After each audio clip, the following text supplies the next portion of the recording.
में इतने बुरे इंसान हो सकते हैं ये मैंने कभी नहीं सोचा था। लिटरली गाइज, मैं जब से बाहर निकलने लगी और दुनियादारी सीखने लगी तब मुझे समझ में आ रहा है कि ये दुनिया कैसी है और अच्छे लोगों को यहाँ पे सरवाइव करना बहुत टफ है गाइज, बहुत टफ। मैं अभी न्यू दिल्ली स्टेशन पे हूँ और अभी टाइम हो रहा है 10:30 और मेरी ट्रेन थी 9:15 पर का और मैं अभी 9:10 पे गई थी।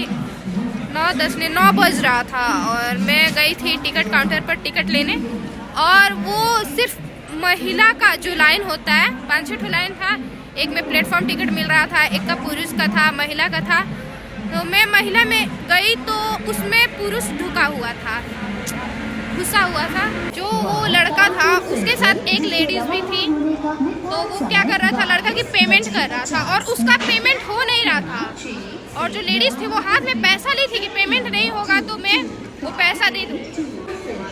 उस लड़के का ट्रेन था 10:50 पर का और हमारा था 15 पर का। टाइम हो गया था 9:05। मैं उससे बोली कि ट्रेन कब का है, बोली 10:30 का। मैं बोली कि मेरा 10 मिनट में आने वाला है, अब पीछे हट जाओ, मैं ले लेती हूँ टिकट, तो फिर आप लेना। गाइस वो हटी नहीं। फिर मैं एकदम टेंशन हो गया कि मेरी ट्रेन छूट जाएगी। तो मैंने गाइस ये हमारी ट्रेन है, इसी में अभी हमें चढ़ना है। तो फिर मैं जो टिकट देने वाले अंकल होते हैं उनसे मैंने बोला कि अंकल हमारी ट्रेन 10 मिनट में खुलने वाली है, आप हमें जल्दी से टिकट दे दो। उन्होंने बोला कि इनसे बात करो, ये जब तक पेमेंट नहीं करेंगे तब तक नहीं होगा और ये अगर मान जाएंगी तो हम आपको दे सकते हैं। मैंने उसको समझाया, वो बिल्कुल भी नहीं मानी। मैं बहुत रिक्वेस्ट की, बहुत ज़्यादा रिक्वेस्ट की, बट उसने एक मेरा नहीं सुना। मेरे को समझ में आया कि ऐसे भी इंसान होते हैं दुनिया में। फिर लास्ट में उसका ऑनलाइन पेमेंट नहीं हुआ और वो कैश दी। कैश कब से लेके खड़ी थी बट दे नहीं रही थी, बार बार ट्राई कर रही है ऑनलाइन देने का और उसका हुआ नहीं। फिर अंत में कैसे उसको देना पड़ा और उसके बाद हमें मिला लगभग 9-10 हो चुका था और हम लोग उस टाइम थे इस टिकट काउंटर पे और हमारी ट्रेन आने वाली थी प्लेटफॉर्म नंबर 1 पे। और ये न्यू दिल्ली है तो यहाँ पे बहुत सारा प्लेटफॉर्म होता है, आप लोगों को पता होगा। हम दौड़ते दौड़ते 1 नंबर पे गए तो क्या पता चल रहा है कि ट्रेन 13 नंबर पे है। ये देख लो इंडिया के रेलवे सिस्टम।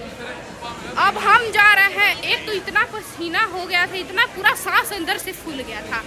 अब दौड़ते दौड़ते जा रहे हैं 30 नंबर पे, वहाँ जाके पता चला कि हमारी ट्रेन छूट चुकी है सिर्फ 5 मिनट लेट के कारण। अगर वो लड़की चाहती तो वहाँ से पीछे हटके हमें टिकट लेने दी होती तो हम कब का निकल चुके होते, लेकिन उसके वजह से हमारा ट्रेन छूट गया और हमारा पैसा बर्बाद हुआ और बहुत कुछ बर्बाद हुआ, टाइम।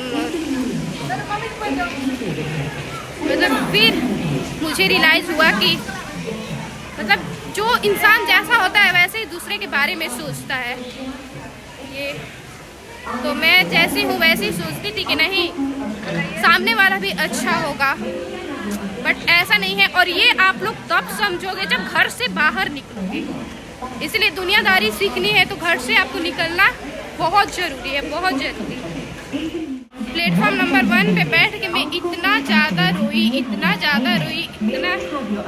कि अगर ये ब्लॉग मेरा वो लड़की देख रही होगी, अगर कैसे भी उसके पास चला जाए तो बस यही चाहूँगी कि उसको रियलाइज़ हो कि उसकी एक गलती की वजह से किसी को इतना परेशानी हुआ। तो ऐसे नहीं करना चाहिए। और दोस्तों आप लोगों को भी मैं बता रही हूँ कि ऐसे नहीं करना चाहिए किसी के साथ, बहुत गलत है ये, बहुत गलत है। वो अगर लड़की चाही होती तो उसका कुछ नहीं बिगड़ता, हमें अगर टिकट लेने दी होती तो, और हमारा भी नहीं बिगड़ता, हमारा बन ही जाता। बट फिर भी 10:50 पे ये हमारी ट्रेन है और अब हम इसी में जाने वाले हैं।